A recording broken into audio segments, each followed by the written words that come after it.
Good morning all of you. Previous class के अंदर अपन ने डिस्कस किया था एटॉमिक मास। अब जो अपना नेक्स्ट टॉपिक आता है वो आता है अपना व्हाट इज मॉलिक्यूल। कि अपना जो चैप्टर था उसमें एक तो अपना टॉपिक है एटम एंड देन है अपना सेकंड है जो मॉलिक्यूल है। तो मॉलिक्यूल क्या होता है इसके बारे में अपन को यहाँ पे स्टडी करनी है। तो बात करते हैं general a group of two or more atom कि जो मॉलिक्यूल क्या होता है वो एक या एक से ज़्यादा के जो एटम है उनका क्या होता है ग्रुप होता है। तो उसमें होता क्या है कि जो केमिकली क्या होते हैं वो आपस में बॉन्डेड होते हैं आपस में। तो यहाँ पे दे रखा है ये मॉलिक्यूल जनरली एक group of two or more atom that are chemically bonded together कि ये क्या करते हैं केमिकली आपस में बॉन्डेड होते हैं।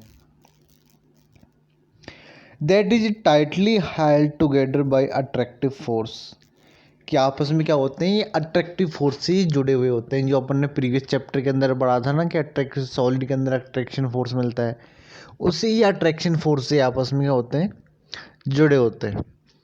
A molecule can be defined as the smallest particle of an element और a compound that is capable to the independent substance. कि होता क्या है कि जो मॉलिक्यूल होता है उसको अपन डिफाइन करेंगे तो बोलेंगे smallest particle of an element. कि क्या होता है कि ये एलिमेंट का क्या है कि स्मॉलेस्ट पार्टिकल होता है। और क्या होता है compound that is capable of an independent existent and show the property of that the substance atom of the some element of the different element can join together to form molecule. कि होता क्या है कि एक से ज़्यादा element आपस में क्या करेंगे करेंगे और इसका फॉर्मेशन करते हैं एक मॉलिक्यूल का फॉर्मेशन करते हैं। ठीक है, तो ये अपनी जो नॉर्मल डेफिनेशन होती है वो होती है मॉलिक्यूल की। अब इसके बाद में आते हैं कि मॉलिक्यूल्स ऑफ एलिमेंट। ये काफ़ी इम्पोर्टेंट टॉपिक है मॉलिक्यूल्स ऑफ एलिमेंट। कि मॉलिक्यूल ऑफ एलिमेंट होता क्या है कि मॉलिक्यूल और एलिमेंट की बात करते होता है कि molecules of an element are constitute by the some of type atom. कि सेम टाइप के एटम जब आपस में मिलते हैं तब जाके मॉलिक्यूल ऑफ एलिमेंट का फॉर्मेशन होता है। कि एक एलिमेंट के अंदर कौन कौन से मॉलिक्यूल है या फिर एक मॉलिक्यूल में कौन कौन से एलिमेंट है इसके बारे में अपन को देखना है। तो molecule of mainly element such as कि कोई मॉलिक्यूल एलिमेंट के का अपन ने ऊपर पढ़ा था कि जो मॉलिक्यूल का फॉर्मेशन होता है वो कैसे होता है कि एलिमेंट आपस में मिलते हैं तब जाके मॉलिक्यूल बनता है। अब बात करते हैं कुछ कोई मॉलिक्यूल उसके अंदर कौन कौन से एलिमेंट हैं कि एक फिक्स रेशियो के अंदर जो आपस में मिलते हैं तो एलिमेंट का फॉर्मेशन उसका मॉलिक्यूल का फॉर्मेशन होता है।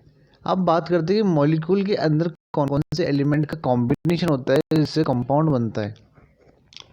तो यहाँ पर अपन बात करते हैं यहाँ पे दे रखे हैं element such as argon helium etcetera etcetera are made of the only one atom of the element but this is not the case with most of non-metals. For example, a molecule of oxygen consists of two atoms of oxygen and hence it is known as the diatomic molecule. Diatomic molecule का मतलब हो गया जिसके अंदर दो atom present होंगे तो उससे हम क्या कहेंगे डायटोमिक मॉलिक्यूल। तीन एटम प्रेजेंट है तो ट्राइएटोमिक मॉलिक्यूल कहते हैं। कि जैसे अपना O3 होता है ओजोन हो गया। तो ये अभी ये क्या रहा है इसके बारे में अपन को पढ़ना है कि molecule of oxygen consist of two atom. कि इससे पहले तो अपन को ये बताया गया है कि जो एलिमेंट जब आपस में मिलते हैं तो फिर किसका फॉर्मेशन होता है मॉलिक्यूल का फॉर्मेशन होता है। अब कंपाउंड की बात करें तो कंपाउंड के अंदर क्या होगा वही होगा कि कंपाउंड किससे मिलकर बना होगा एक से ज़्यादा एलिमेंट का एक फिक्स रेशियो के अंदर कॉम्बिनेशन होगा। तो कंपाउंड हमने अपने प्रीवियस क्लास के अंदर पढ़ा था।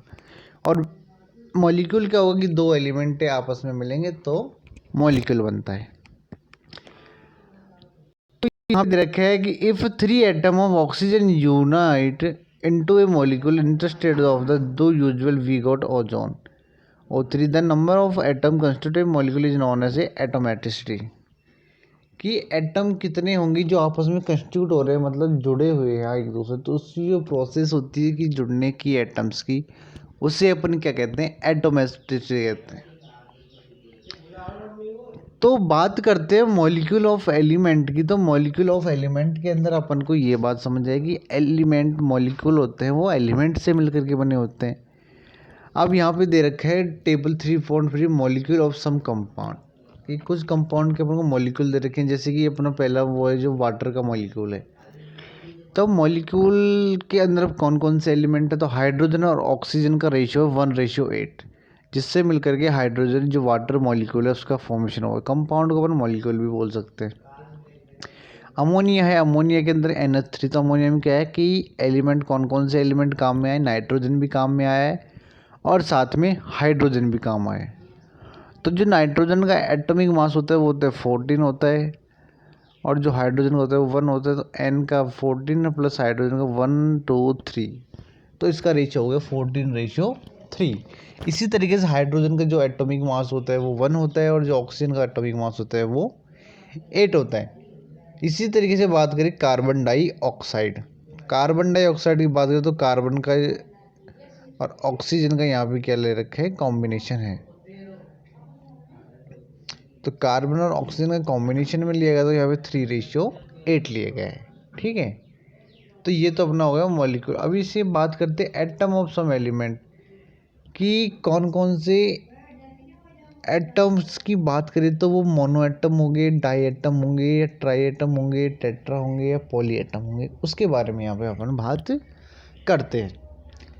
तो सबसे पहले बात करिए ऑर्गन की। ऑर्गन क्या है कि जो मेटल का टाइप होगा उसके अंदर होगा मोनो एटॉमिक, कि मोनो का मतलब एक, आर्गन अकेला, हीलियम भी अकेला है। ऑक्सीजन की बात करें तो ऑक्सीजन होता है O2, तो ऑक्सीजन O2 होता है, तो इसका मतलब हो गया इसके बाद 2 ऑक्सीजन है, तो ये हो गया अपना डायटोमिक। हाइड्रोजन की बात करें तो H2, तो H2 का मतलब हो गया अपना डायटोमिक। नाइट्रोजन N2, तो ये भी हो गया अपना डायटोमिक। क्लोरीन Cl2, तो ये भी हो गया अपना डायटोमिक। फास्फोरस P4, फास्फोरस का जो फॉर्मूला होता है वो होता है P4, तो P4 का मतलब हो गया वो 4 एटम है उसके पास, तो वो हो गया अपना 4 को बोलते हैं 1 को बोलेंगे मोनो, 2 को बोलेंगे डाई, 3 को बोलेंगे टेट्रा, और 4 को बोलेंगे अपन टेट्रा। अब सल्फर की बात करें, सल्फर हो गया पॉलीएटॉमिक। सल्फर में आता है S6 होता है। S6 का मतलब होगा इसके अंदर क्या है कि 6 एटम है, तो ये अपना हो गया पॉलीएटॉमिक। तो ये अपना टॉपिक है वो है मॉलिक्यूल ऑफ एलिमेंट। अब बात करें इसकी, इसके अंदर दे रखे हैं मॉलिक्यूल ऑफ कंपाउंड, कि मॉलिक्यूल ऑफ कंपाउंड क्या होगी। Molecule of compound atom of different element join together in definite proportion, कि जो एटम होते हैं वो क्या करते हैं, एक डेफिनेट प्रोपोर्शनल के अंदर की फिक्स रेशियो के अंदर क्या आगे आपस में जुड़ते हैं to form molecule of compound. तो उससे क्या बनता है, कंपाउंड का मॉलिक्यूल बनता है। फ्यू एग्जाम्पल ऑफ गिवन, जो अपन ने कुछ एग्जाम्पल दे रखे थे जो अभी इससे पहले ये देख लिया, वाटर का देख लिया, अमोनिया का देख लिया, और कार्बन डाइऑक्साइड का देख लिया। अब इसके बाद में जो अपना नेक्स्ट टॉपिक आता है वो है अपना आयन के बारे में, कि व्हाट इज एन आयन, की आयन होता क्या है। कि आयन अपन जानते हैं कि कैटायन, एनायन, तो उसके बारे में आप पढ़ना है कि अपन को आयन के बारे में देखना है। तो वो अपने देखेंगे नेक्स्ट क्लास के अंदर।